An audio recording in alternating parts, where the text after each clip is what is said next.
अस्सलाम वालेकुम रहमतुल्लाह। आज हमारा क्वेश्चन नंबर 9 और 12 है। एक्सरसाइज 4.3 हमारी चल रही थी। बेसिकली इस क्वेश्चन में हम लोगों ने एक्सप्लेन करना है, मीन को एक्सप्लेन करना है बाय ग्रुप डेटा और मीन को एक्सप्लेन करना है हम लोगों ने बाय अनग्रुप डेटा। इसी तरह से हम लोगों ने मीडियन को भी एक्सप्लेन करना है bye group data and ungroup data, और इसी तरह से हम लोगों ने मोड को भी एक्सप्लेन करना है bye group data and ungroup data. तो फर्स्ट ऑफ ऑल देखिए, अगर हम लोग तो मीन हमें यहाँ पे दिया गया है, मीन और एवरेज फॉर अनग्रुप डेटा। तो अनग्रुप डेटा के लिए हम लोगों ने यहाँ पे मीन को देख लेते हैं। हम लोग देखें, late x1 x2 and going to so on x of n be n given quantities, then their average is the value representing the tendency of these quantities and is called their mean value or arithmetic mean. It can be calculated by the formula. Basically वो कह रहे हैं कि x1 x2 and going to x of n ये हमारी quantities हैं। अब इनकी जो वैल्यू होती है, इनकी जो एवरेज वैल्यू होती है वो बेसिकली हमारा मीन कहलाती है। अब इसको हम लोग इस तरह से कैलकुलेट कर सकते हैं। फार्मूला इसका देखें हम लोग, x bar is equal to x1 plus x2 plus x3, जितने भी आपकी वैल्यूज़ होंगी उनको आप लोगों ने लिख देना है यहाँ पे x and x of n। ये x1 x2 हमारे पास जो वैल्यूज़ होती हैं वो हमें दी हुई हैं यहाँ पे, और जो हमारा कैपिटल n यहाँ पे है वो हमारा बेसिकली नंबर ऑफ टर्म्स है कि वो हमें वैल्यूज़ कितनी दी गई हैं, वो हम लोगों ने उनकी तादाद काउंट करने के बाद उनको नीचे लिख देना है हम लोगों ने। और ये सारी वैल्यूज़ का जो सम होता है उसको हम समेशन से रिप्रेजेंट करते हैं। ये जो हमारा आपको एम टाइप नज़र आ रहा है ये वाला, तो ये हमारा क्या कहलाता है, ये हमारा जो है वो समेशन कहलाता है, summation capital X over N. तो ये बेसिकली जो मीन है वो अनग्रुप डेटा के लिए बेसिकली ये हमारा फार्मूला है, बाय डायरेक्ट मेथड है ये हमारे पास। इसको अगर हम स्टेटमेंट के फॉर्म में लिखना चाहें, x bar is equal to sum of all values over number of values, ऊपर सम ऑफ ऑल वैल्यूज आएगा, नीचे नंबर ऑफ वैल्यूज आएगी। इस तरह से हम हमारा जो मीन और एवरेज फॉर अनग्रुप डेटा यहाँ पे हमारा क्लियर हो गया आई थिंक। और अगर हम आगे चलें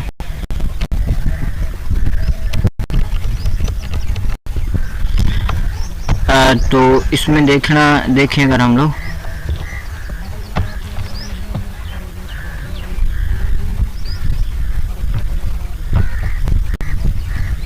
मीन फॉर ग्रुप डेटा, इधर भी हमें वही values x1 x2 and going to x1 भी मिड पॉइंट्स, ये हमारे पास मिड पॉइंट्स हैं। पहले क्वेश्चन में हम लोग कर चुके सारा कुछ। मिड पॉइंट्स हमारे पास ऑफ द क्लास लिमिट्स के विद करस्पॉन्डिंग फ्रीक्वेंसीज, जिसकी करस्पॉन्डिंग फ्रीक्वेंसीज जो है f1 है, f2 है, f3 है एंड गोइंग टू fn है, ठीक है, उनकी फ्रीक्वेंसीज होंगी ना। Then the arithmetic mean is obtained by dividing the, अब अरिथमेटिक कैसे मीन हमें हासिल होगा, डिवाइडिंग द, कैसे किसको डिवाइड करेंगे, sum of product of f and x। अब f की वैल्यूज़ को उसकी जो करस्पॉन्डिंग वैल्यूज़ होगी, यानी कि x1 को f1 के साथ, x2 को f2 के साथ हम उनको मल्टीप्लाई करेंगे, प्रोडक्ट लेंगे के बाद उसका फिर समेशन ले लेंगे, उसको हम डिवाइड करेंगे ऑफ ऑल फ्रीक्वेंसीज के ऊपर, ठीक है। तो इसका मतलब बेसिकली जो हमारे पास इसका फार्मूला बनेगा वो फार्मूला देखना चाहें, ये देखें हमारे पास फार्मूला बनेगा x bar is equal to sigma f of x और सिग्मा f। तो ये हमारा फार्मूला हो गया arithmetic means for group data हो गया। और नेक्स्ट देखें, इसकी बहुत सारी काइंड्स होती हैं। ये अब फार्मूला है हमारे पास short formula for computing arithmetic means. तो अब ये फार्मूला जो है हमारे पास, ये शॉर्ट फार्मूला, ये भी हमारे पास ग्रुप्ड के लिए अलग होगा और शॉर्ट के लिए अलग होगा, अनग्रुप्ड के लिए अलग होगा। पिछले जो हम लोग ने मेथड पढ़े हैं वो दोनों के दोनों डायरेक्ट मेथड थे। इसमें हम लोग शॉर्ट मेथड अब डिस्कस करेंगे।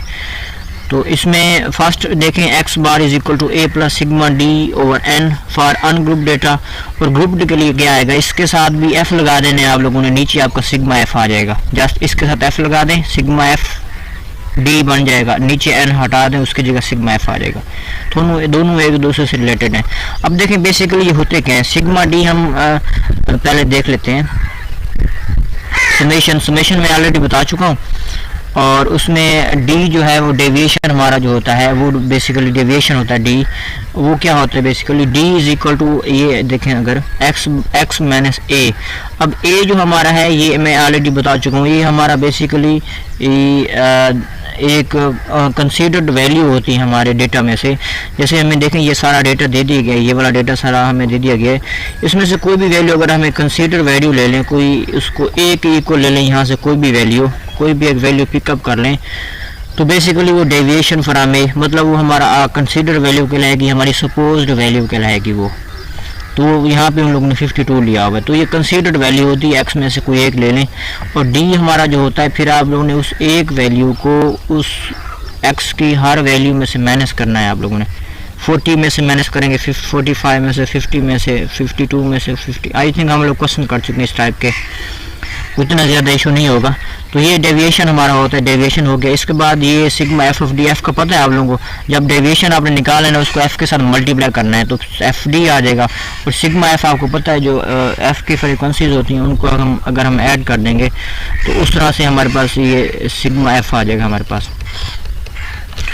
और नेक्स्ट अगर हम देखें तो इसका है coding method for finding arithmetic mean. पहले हम लोगों ने डायरेक्ट मेथड पढ़ा, फिर शॉर्ट कोड मेथड पढ़ा है, अब कोडिंग मेथड है। Coding method, in fact this method is applicable when all class interval H R of equal size. तो इसमें एक कंडीशन है कि जब तमाम आपकी जो क्लास हैं वो उनका क्लास इंटरवल जो है वो इक्वल होना चाहिए, तब आप ये कोडिंग मेथड यूज़ कर सकते हैं। And hence the calculation of arithmetic mean becomes more easy हो जाती है इसमें से। Now applying the coding variable, अब यू जो हमारे पास होता है वो कोडिंग वेरिएबल होता है, जैसे वहाँ पे डी था इधर यू है हमारे पास। तो यू का बेसिकली फार्मूला उससे मिलता जुलता है, ये क्वेश्चन में भी हम लोग पढ़ चुके हैं पहले। U is equal to x minus a और एच, एक्स माइनस ए और एच है हमारे पास, मतलब एक्स हमारे पास वही है जो डी, मतलब डी और एच सिंपली देखें ना तो ये ऊपर वाला जो हिस्सा होता है हमारा, ये वाला हिस्सा, ये वाला बेसिकली हमारा डी के इक्वल होता है ये वाला हिस्सा। तो उसको जब हम एच पे डिवाइड कर देंगे तो हमारे पास यू आ जाएगा। एच हमारा क्लास ऑफ साइज है, साइज ऑफ क्लास है, या जैसे यहाँ पे when A is assumed mean and H is the class interval size, class interval का जो साइज होता है वो एच होता है हमारे पास। अब देखें यहाँ पे फार्मूला उसी तरह से बन जाएगा। वहाँ पे हम लोगों ने ऊपर किया था शॉर्टकट मेथड में सिग्मा या समेशन डी था, अब यहाँ पे यू आ गया जस्ट, और नीचे एन सेम टू सेम आ गया, और यहाँ पे एक और चीज़ का इजाफा हो जाता है वो एच है। एच के साथ मल्टीप्लाई करना है ग्रुप डेटा के लिए भी आप लोगों ने, और अन ग्रुप डेटा के लिए भी आपने इसको मल्टीप्लाई कर देना है। X bar is equal to A plus sigma F of U और सिग्मा एफ। तो इस तरह से जो क्वेश्चन नंबर आपका 9 है, 9 में आप लोगों ने जो आपको दिया गया है, तो 9 में बेसिकली यहाँ पे क्योंकि मैं दोनों क्वेश्चन इकट्ठे समझा रहा हूँ ना, 9 जो आपका है उसमें आप लोगों ने अनग्रुप्ड जो चीज़ें हैं यहाँ से वो आपने पिकअप कर लेनी है, अनग्रुप्ड वाली चीज़ें ही लिखनी है वहाँ पे। जो क्वेश्चन नंबर 12 है आपके पास उसमें आप लोगों ने ग्रुप्ड वाली लिखनी है, जो ग्रुप्ड मैं पढ़ा चुका हूँ यहाँ पे ग्रुप डेटा के लिए जो चीज़ें मैं बता रहा हूँ आप लोगों को। इस तरह से आई थिंक ये क्लियर हो गया। इसी तरह से इसका ग्रुप डेटा के लिए एफ लगा दें यहाँ पे, और नीचे सिग्मा एफ आ जाएगा, यू वैसे का वैसा आ जाएगा। अब इस तरह से हमारा ये मीन के फार्मूले तकरीबन ख़त्म हो गए। तो इसके बाद हमारा आगे मीडियन। तो फर्स्ट ऑफ ऑल हमें मीडियन दिया गया है, मीडियन फॉर अनग्रुप डेटा। तो अनग्रुप डेटा के लिए मीडियन क्या होता है, if a data is arranged in ascending और डिसेंडिंग ऑर्डर, आप लोगों ने उसे किसी भी तरतीब में अरेंज कर लेना है, सॉरी किसी भी तरतीब में उसको आप लोगों ने लिख लेना है। लिखने के बाद then median of data is क्या होगा, the middle value of the data if it consist of odd number of values. अगर वो आपके नंबर ऑफ टर्म्स ऑड हैं, उनको काउंट करें वैल्यूज़ को, अगर वो ऑड हैं, ऑड की फॉर्म में हैं, तो फिर आपका जो होगा वो फिर उसमें जो मिड टर्म होगी आपकी बेसिकली, वो मिड टर्म आपकी क्या कहलाएगी, बेसिकली मीडियन कहलाएगी। लेकिन उसके लिए फार्मूला भी होता है आपके पास। फार्मूला जो है हमारा देखें सामने, ये वाला फार्मूला है हमारे पास।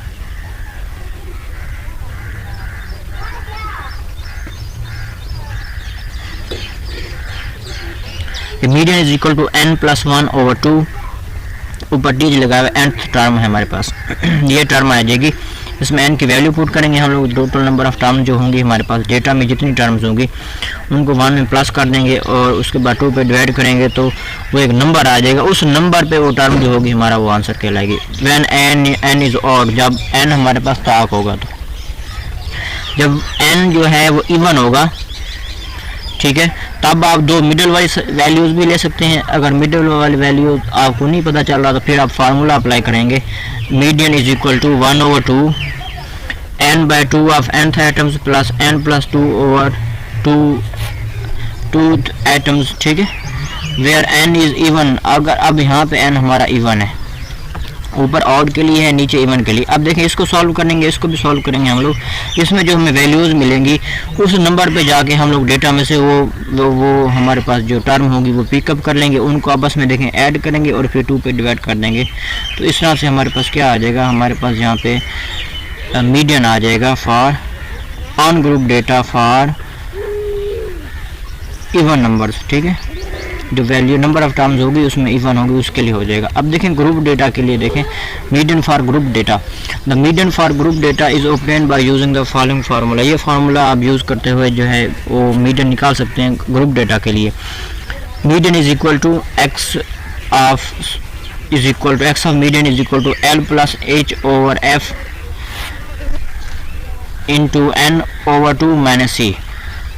अब ये बेसिकली फार्मूला होता है। अब इसमें समझने वाली चीज़ जो है वो ये है कि इसमें बेसिकली L क्या होता है, H क्या होता है, F क्या होता है और N क्या होता है और C क्या होता है। देखिए वो भी यहाँ पे इन लोगों ने दिया है, where L the lower class boundary of median class, जो आपकी मीडियन क्लास होती है, ठीक है, ग्रुप डेटा में जो आपको टेबल दिया गया है उसमें जो आपके पास आपकी क्लास होती है वो आपकी जो है ना मीडियन क्लास कहलाती है। ये देखें यहाँ पे अगर कोई एग्जांपल में चेक करेंगे हम लोग, देखें मीडियन क्लास ये है हमारे पास, उसमें से आप लोगों ने लोअर क्लास बाउंड्री लेनी है। ये लोअर क्लास बाउंड्री इसकी क्या आएगी, ये देखें 119.5, तो ये लोअर क्लास बाउंड्री है for median class. I think clear होगी। H मैंने ऑलरेडी बता चुका हूँ मैं, H the size of class of median class. Median class का साइज देखें सबका सेम होता है साइज, इनका गैप चेक करने 119.5 टू 124.5, तो इनका आई थिंक गैप 5 का गैप आ रहा है, तो H की वैल्यू हमारे पास यहाँ पे 5 आएगी। अगर 119.5 में 5 प्लस करें अगर हम लोग, तो यहाँ पे क्या आएगा 124.5। इसके बाद F जो है, दो फ्रीक्वेंसी ऑफ मीडियन क्लास, ये भी जो मीडियन क्लासेस की फ्रीक्वेंसी वो 23 है हमारे पास, ये आ जाएगा। और N बेसिकली हमारा वही जो समेशन F था, हम लोगों ने पीछे भी पढ़ा हुआ है, समेशन F, ये जो फ्रीक्वेंसी वाला टेबल है हमारे पास, इस टेबल को जब हम प्लस करेंगे, इस सारे टेबल का जब हम सम ले लेंगे तो सिग्मा क्या कहलाएगा, सिग्मा F कहलाएगा, वही बेसिकली N के इक्वल होता है। C हमारे पास क्या होता है, C बेसिकली हमारा जो कम्युलेटिव फ्रीक्वेंसी वाला हमारा टेबल होता है, ये वाला देखें कम्युलेटिव फ्रीक्वेंसी वाला टेबल, इसमें टेबल जो होता है इससे मीडियन क्लास से ऊपर वाला जो सम होता है, जो ऊपर वाली जो वैल्यू होती है कम्युलेटिव फ्रीक्वेंसी, ये 17 जो मुझे मिल रहा है, तो वो बेसिकली आपका C कहलाता है।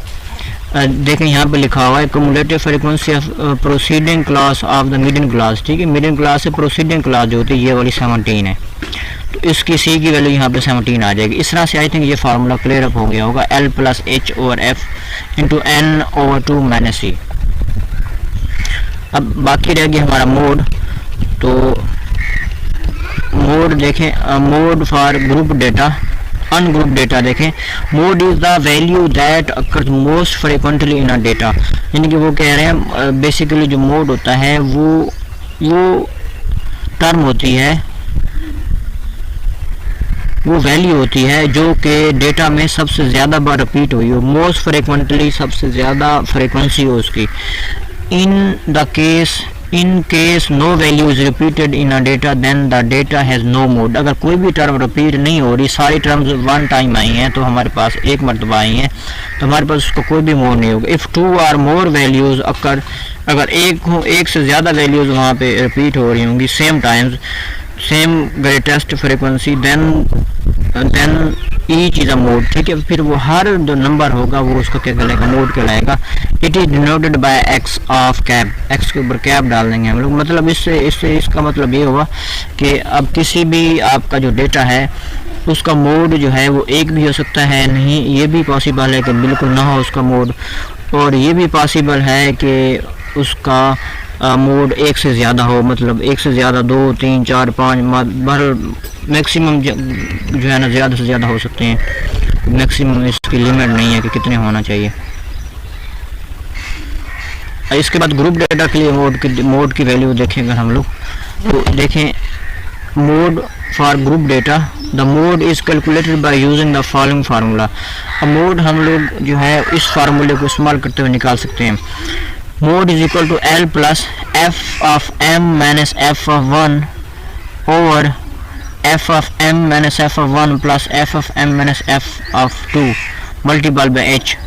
अब देखें ये हमारे पास है, इसमें से कुछ एक दो वैल्यू आई थिंक आपकी मीडियन वाली यूज़ होंगी। एल हमारे पास वहाँ पे भी जो था, जैसे मैं वहाँ पे था मीडियन क्लास ही, तो यहाँ पे ये मॉडल क्लास की जो है वो वैल्यूज़ होगी। एल मॉडल क्लास की जो लोअर क्लास लिमिट होगी।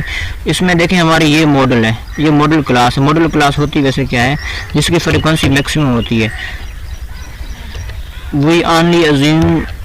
we only assume with the highest frequency at a model class, ठीक है। जिसकी फ्रीक्वेंसी हाईएस्ट होगी वो हमारी मॉडल क्लास कहलाएगी। ये देखें इसकी हाईएस्ट थी, इसकी 10 थी, बाकी की 10 से लेस है।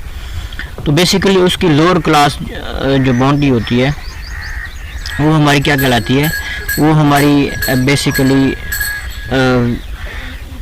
एल कहलाती है। और एफ एफ एम जो होता है the frequency of model class की जो फ्रीक्वेंसी होती है, ये देखें 10 जो है हमारे पास, ये 10 हमारा क्या कहलाएगा, ये 10 हमारा बेसिकली एफ एफ एम कहलाएगा। और एफ एफ 1 के बाद the frequency proceeding the model class है जो प्रोसीडिंग फ्रीक्वेंसी होती है। जैसे उधर हम लोगों ने सी के बारे में पढ़ा था, ये 7 है हमारे पास, ऊपर वाली जो हमारी क्लास होती है उसकी फ्रीक्वेंसी 7 है। और F2 the frequency following the model class, उससे आगे वाली जो क्लास है उसकी फ्रीक्वेंसी वो F2 कहलाती है, वो 9 है हमारे पास। मतलब F1 हमारे पास 7 आ जाएगा, और FM तो हमारे पास 10 हुआ, और F2 हमारे पास 9 आ जाएगा। और H हमारा वही है the size of model class का जो साइज़ होता है वो 52 है। यहाँ पे 52 और 54 तो गैप इनके दरमियान 2 का है। तो इस तरह से हमारे पास ये मोड फॉर ग्रुप डेटा भी हमारे पास यहाँ से